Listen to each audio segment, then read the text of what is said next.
Hi everyone. Now, as promised, I'm going to run through my post-processing technique. Now, we had two people at the live mentoring program. We had a couple of technical issues, but I think it went very well, and I'd like to thank Hans and Vincent for taking the time to take part. And so we're just going to run through the post-processing now from those images. Now, what I do is I copy the images off my SD card from my camera, and my filing system, I put them like this. So this is on my laptop, on my computer, and I've got folders basically for each country or the location that I'm in. So obviously this is the UK, so I'll double click on that, and then as you can see in that folder, I then have all the raw images. I then have the Photoshop files of those processed images, and then I have a JPEG folder for the web-based images that I'll use for things like social media and such like. So now I process my images in Photoshop, and but probably the principles remain more or less exactly the same whether you're using Photoshop or Lightroom.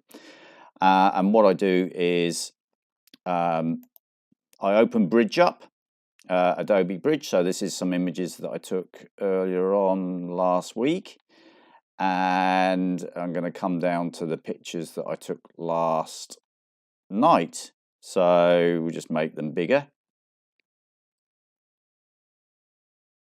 make the thumbnails bigger, so we can choose. Now, what I'm looking for, I shoot in RAW for everything. So what I'm looking for in these particular pictures is, which is not those ones, is mainly the contrast between the sky and the foreground. And we took these at this was at sunset towards what's called the afterglow, and you can see here the pink colors in the afterglow. Now this one here appears to have slightly more color in it, and there was one that we used, just make them a bit smaller.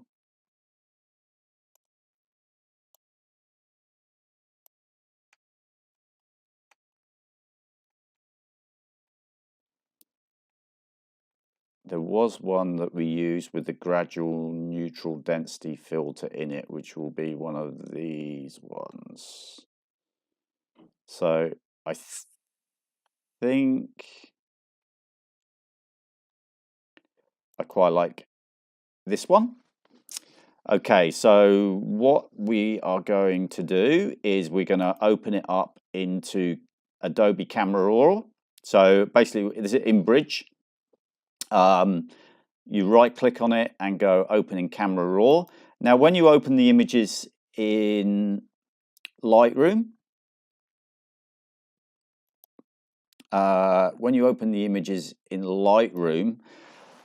the sliders are more or less exactly the same. Now I'm not going to go through, and I don't necessarily pretend to know the exact scientific use of each slider. I'm just going to show you the effects that they have on each image and why I use them. So I'll shoot in RAW. So in RAW you can change things like the white balance without any effect on your picture. So sometimes it's worth just flicking through and seeing the effect that it has. And I think probably on this occasion as shot. Okay, now it's pretty much exposure wise correct, but we're just going to add a touch of contrast, and as you can see there, just use a touch of contrast. Now we're going to process this in a minute in Photoshop using a filter, which we're going to go through. Now the highlights obviously either lightens the whites or obviously darkens the whites. So we're just going to lighten the whites a second. And again with the shadows. So the shadows will either lighten the shadows or darken the shadows. So on this occasion, we're just going to lighten the shadows down here. Now the way I understand it is the highlights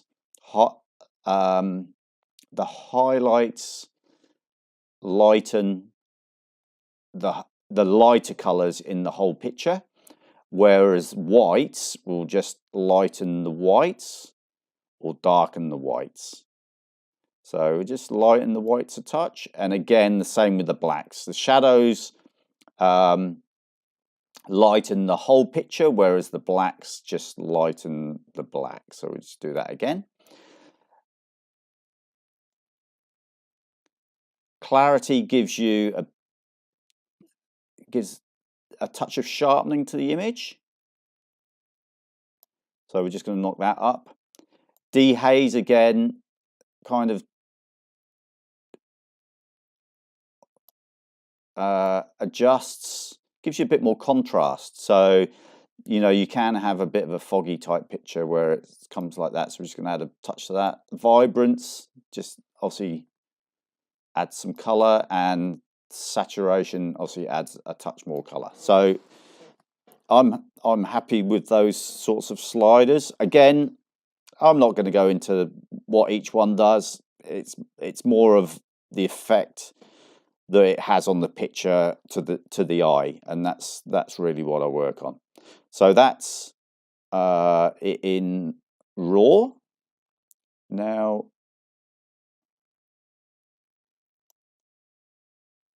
so that's it in Adobe Camera Raw.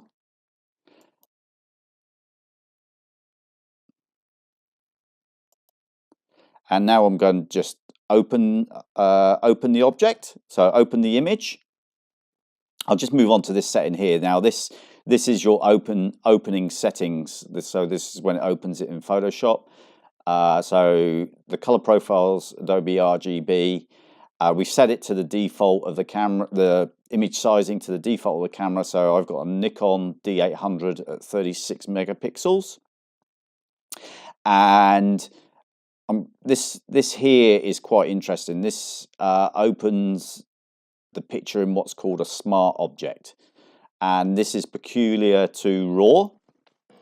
So I'm just going to open the image now, and what the smart object does is it so go open object.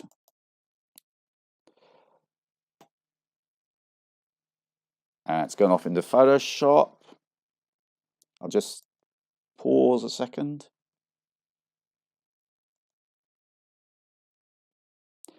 So there we go. It's opened the image there. And so it's opened the image as a smart object. So basically what that means is it's basically opened the image as a raw file. So if you didn't click that that smart object button, what it would do is it would rasterize this image. So to make any changes to it that weren't what's the word, that weren't critical to it, you'd have to create another layer. Whereas in this case, it basically opens it as again a raw image. And if we want to make changes, all we need to do is just double click on it, and it opens Adobe Camera Raw up again. So the word that I was looking at is that we can make changes to this image that are basically non-destructive. Now, what I now do from here is I use a filter that's from the Nik collection, and it's is the Nik collection, and then I use the filter that's called the Color FX4 Pro, which is this one here. And so we'll just open Color FX4 Pro up.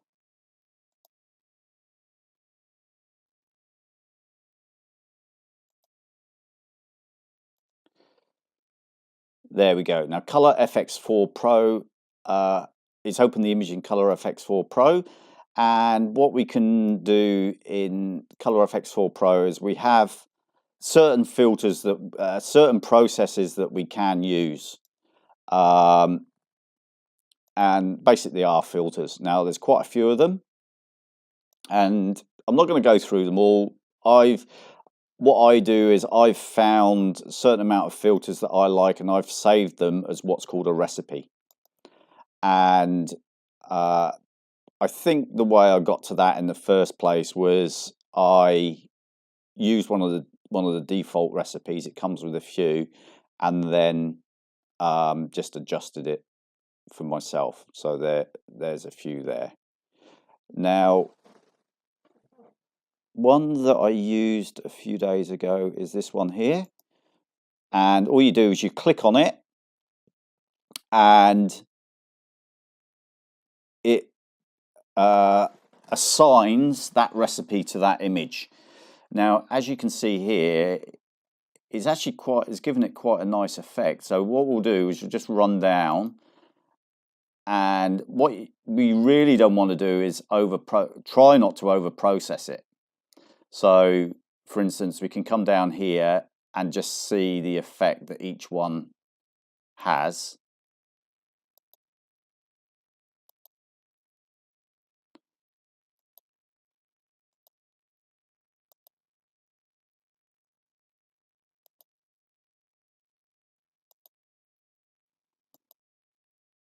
So now none of them are over. The only one that I think of now, I always apply now excuse my pronunciation of this word if I don't get it right, but a vignette to an image, because it kind of focuses your eye onto the center of the picture. So in this, and because I've used the neutral density filter on it, I think the vignette is too much.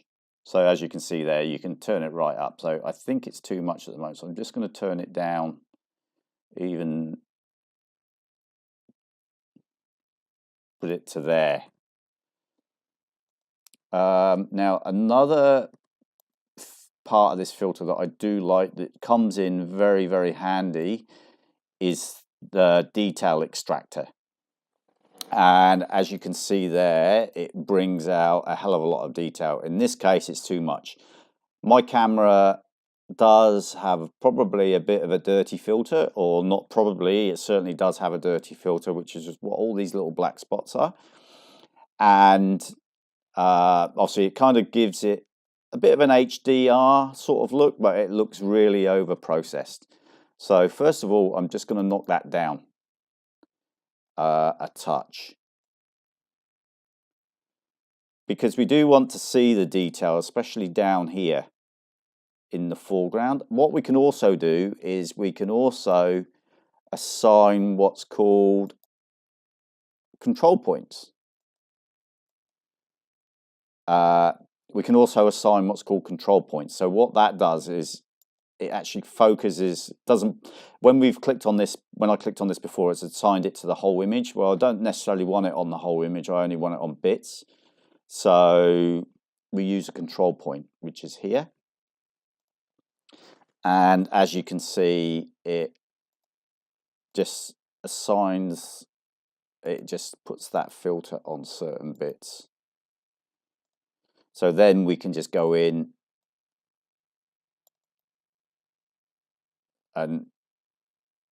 and put that filter so it doesn't look too overly processed. Now you'll notice there that there's a little radius. What we can do is just turn that radius down so it's more focused.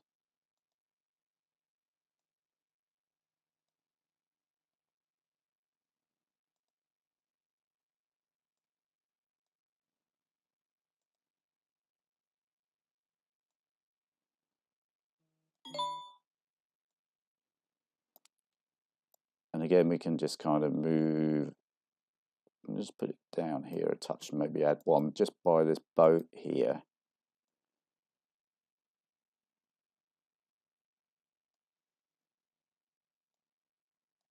Okay, so I'm pretty happy with that actually. We'll just do that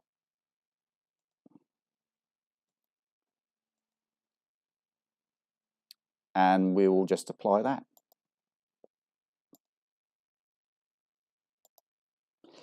So there we go. There's the image with the processing done. As you can see now down here, we've got the green of the seaweed, the buoys, the colours, and we've got a nice clear blue sky with a bit of the afterglow, the nice pink hues of the afterglow. Now I'll just turn the color FX filter off, and so you can see there the difference. Turn it back on again. This is going to take a bit to process. Let it go through its stuff.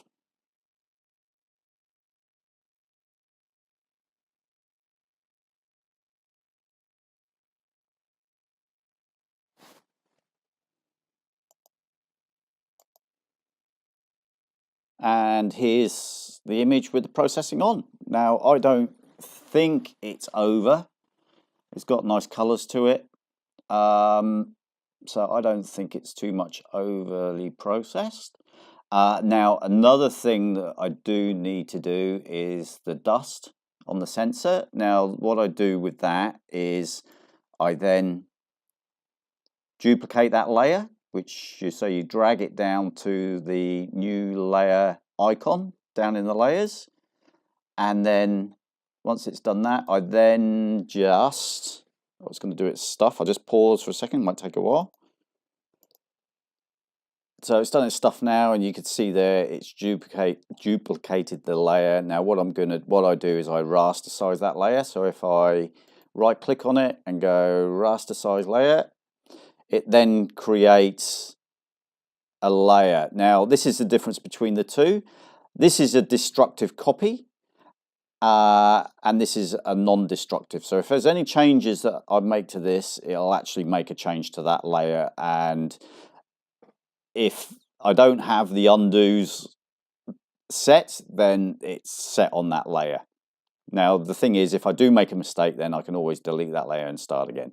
Whereas this is a non-destructive copy, so most things that I do to this layer here, I can go back and change pretty easily. Now, what I'm going to do is I'm going to select the spot healing brush, which is over here.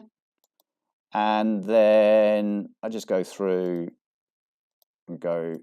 So I'm just going to do this very quickly for the ones that I can see. Normally what I do is I select 100% on the zoom and then just go through and take all the dust particles out. Now if I do that, there is quite a few here, and there'll be a hell of a lot more at 100%. So I'm just going to do that very quickly just so that I can show you. And then that is pretty much it. Now what I then do with that image is I then go File, Save As, and then save it into obviously the PST folder on my computer. And then another thing that I do is I have an action set up that I can use for things like social media and such like. Is I've got a little action set up it's called Web Watermark. So I just run the image with that action.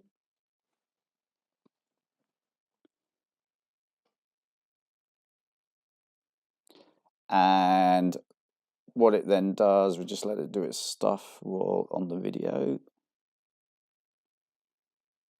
What it does is creates that image as a web size image and just puts a little watermark on the bottom of it. Now I try not to make the watermark too obtrusive, so that's what I do. And then basically all I do then is I then export it for web so that it's a JPEG, so it's not a high resolution. So it's not easy to copy. You know, if someone did want to copy it, then it wouldn't be a great copy. and then I just save it to my JPEG. It's saved as a PNG, but I save it to the JPEG file, which is what I know as the web version of it. And then all I do is I just close that image, and I make sure that I do not save changes, because otherwise I will make changes to that PST file and it will have all this sort of, it'll be basically the web size with the logo on it. But I select no, and then it closes it. And then that is all I do. Now, thanks for watching. If you have any questions, please put them in the comments. Please feel free to share, and I will be doing hopefully quite a few more live events. It was a lot of fun. I enjoyed it, and I think Hans and Victor got a lot out of it. So thanks for watching.